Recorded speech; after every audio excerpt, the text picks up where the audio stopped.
Origins: the Kanem Empire, c. 700 1380. In the heart of the African Sahel, around the modern-day Lake Chad basin, a powerful kingdom began to take shape around the year 700. This was the beginning of what would become the Kanem-Bornu Empire, one of the longest-lasting political entities in African history, spanning more than 1,000 years, and deeply influencing the history of Central and West Africa. The empire first emerged in Kanem, to the northeast of Lake Chad. Its early rulers, known as the Duguwa dynasty, came from the Zaghawa people, or related nomadic groups, who moved between the Sahara and the Savannah. During this early phase, Kanem was a traditional kingdom, practicing local religions and governed through a network of clan-based loyalties. The king, or Mai, held centralized authority and benefited from Kanem's strategic location along the trans-Saharan trade routes. A turning point came in the late 11th century when the Saifawa dynasty overthrew the Duguwa rulers and adopted Islam. This transformation marked not only a religious shift, but also a strategic political realignment.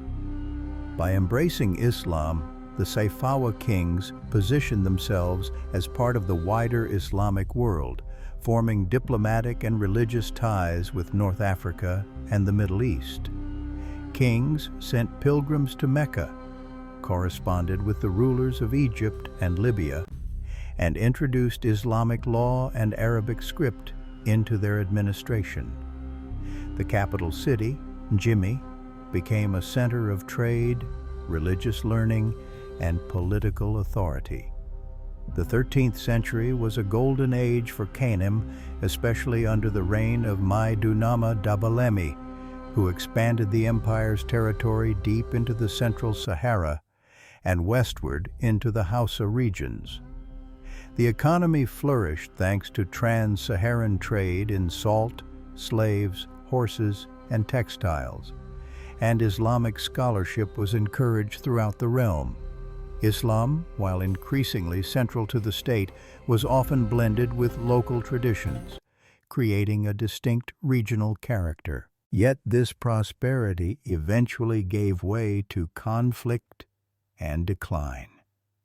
In the 14th century, the empire was weakened by internal dynastic disputes and invasions by the Bulala, a rival group from the east.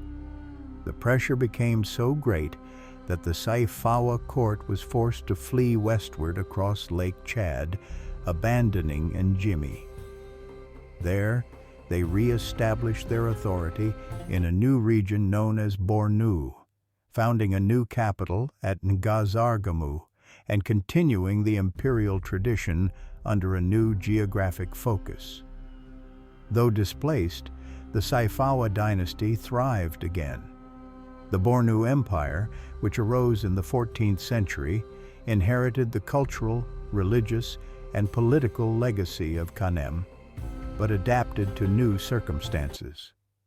Under rulers like Mai Idris Aluma, who ruled in the late 16th century, Bornu reached new heights.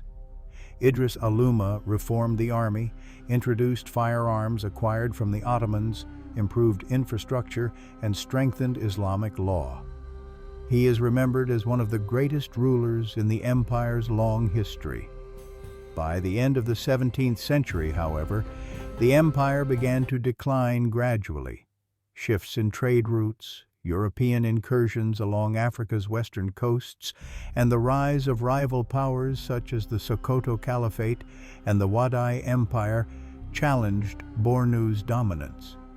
Still, the Saifawa dynasty remained in power into the 19th century, making it one of the longest continuously ruling dynasties in the world. The story of the Kanem-Bornu Empire is one of resilience, religious transformation, and political innovation.